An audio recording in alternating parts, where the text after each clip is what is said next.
Hello and welcome back to another video on Unpacked Technologies. In this video, I'm going to be showing you how to charge up and connect your Diesel On Fadelite Smartwatch with your iOS or Android smartphone. So we've got the Diesel On Fadelite Smartwatch here and we've got the charger. So we're going to be connecting it up, getting it some charge and connecting it with your smartphone. So let's get straight into it.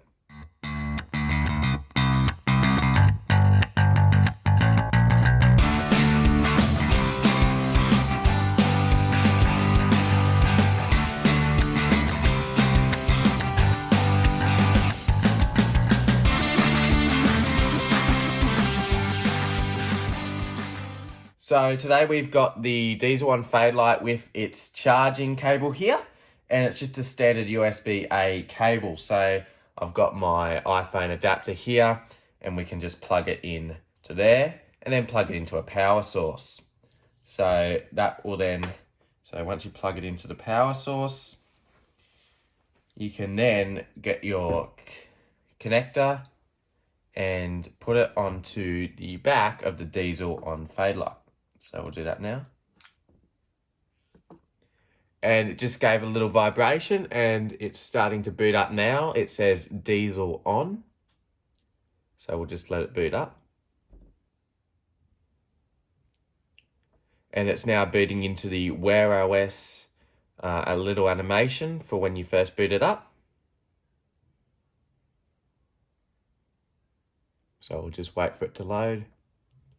Now this watch does have 512 megabytes of RAM, the Snapdragon W3100 processor, and also 4 gigabytes of storage. So it'll be interesting to see how it performs because the RAM is slightly lower than what you would have on most smartwatches these days. So it'll be interesting to see how it goes.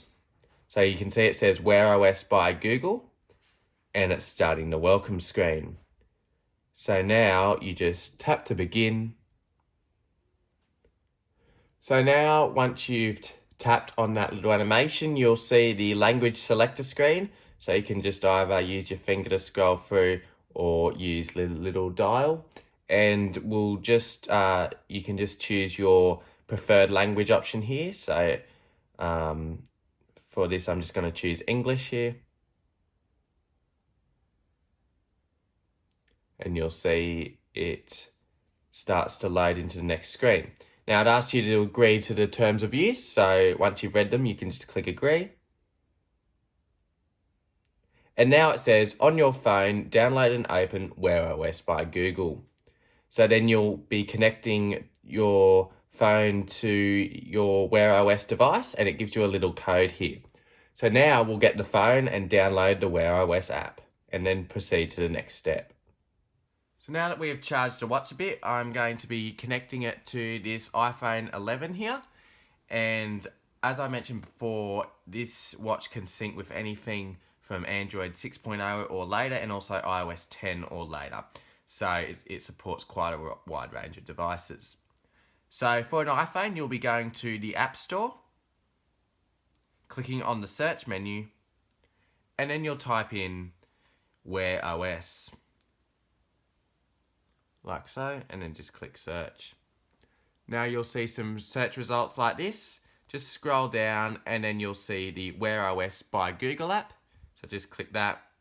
And then you can click the get button. Now when you click that, it will ask you for some of your Apple ID details and you might have to enter your password or do Face ID or Touch ID. So I'll do that quickly now and then I'll come back when that's finished. So then once you've put that information in, it'll start loading and downloading the app. As you can see, it's downloading it now.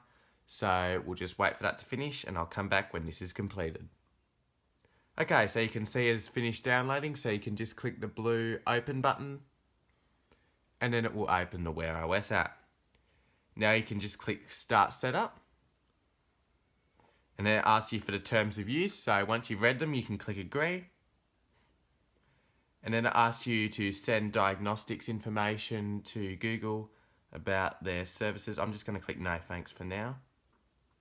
And then it will ask you to enable Bluetooth on the device. So when you click enable, it'll ask you to allow it to use Bluetooth. You'll need to do this to sync the watch, so we just click OK. And if you haven't yet enabled Bluetooth on an iPhone, you can just swipe down from the top right hand corner on a Face ID iPhone, or swipe up from the bottom on a Touch ID iPhone, and then you can just click the Bluetooth icon. And then it's enabled. So as you can see, once you have allowed the Bluetooth connections on your phone, you'll see that it's trying to find the watch, and it has brought up the watch's name, Fadelite 0286. And you can see it matches on the watch as well, so we can tap that to connect. Okay, so now you can see that it's asking us to confirm the code to connect. So we can see that they both match, and so we'll just click confirm. And now it starts saying getting watch details. So it says it may take a few minutes, so we'll just wait for this to finish.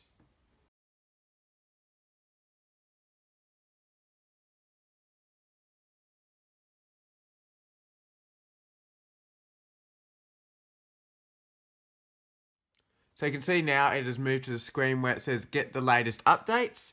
Connect your watch to Wi-Fi to access the latest updates and apps. Now for now, I'm just going to skip that so that we can move on in the video. So I'll just click skip.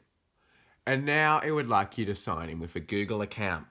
So it says you can download apps and get the most out of your watch by copying an account to it. So I'll do that quickly off camera now, and then I'll come back when that is finished. So once you sign in with your Google account, it now says copying account information to your watch.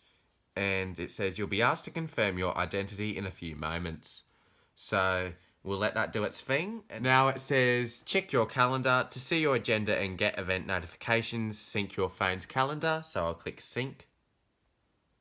And then it says Wear OS would like to access your calendar. Just click OK. And then it says get notifications at a glance. So just click the blue allow button to allow notifications, and then just click allow when you see this pop up. Now it says chat with your friends, send messages from your watch and sync your contacts. We'll just click sync and then click OK.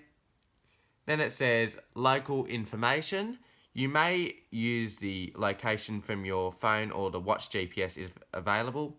So just click share phone location. And then once you've gone through those settings, it now says finishing up, and it may take up to 5 minutes to complete the setup. So we'll just let that do its thing and then come back when the setup is complete. So as you can see, it now says you're all set, and it's playing a little Wear OS animation on the iPhone. So now we can just click done. So as you can see now, we have the watch settings opened up on the iPhone. So you've got all your settings at a glance, so you can scroll through and change your settings if you need to.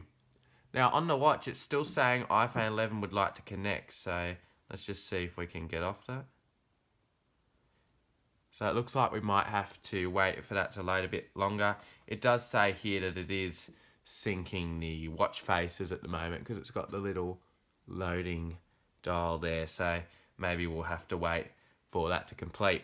So with regards to the setup process of this watch, the step-by-step guides in the app are pretty good, but it did take a little bit longer than expected to set up the watch, and it was a little bit fiddly at times, where sometimes it would say it couldn't connect and I had to try again. Once the Bluetooth connected to the watch, it was pretty straightforward from there, but it did take a little bit at the start to get the Bluetooth to connect, and it took a little while to communicate with the watch. So the setup process probably took around 20 to 30 minutes to do, which is a little bit longer than you would hope for a watch, but it was we got there in the end, and now it's just syncing the rest of the settings. So we are still waiting for the watch to show up the main home screen, so we'll give it a few minutes and see what happens. So unfortunately, it has been almost another 10 minutes, and we are still waiting for this watch faces menu to sync. So I'm going to have to leave it here, and let me know in the comments below if you would like to see a review video about this watch, because I'm more than happy to make it after a little bit of usage with this device. Thanks for watching this video on Unpacked Technologies. Don't forget to leave a like, comment and subscribe, and I'll see you all in the next video.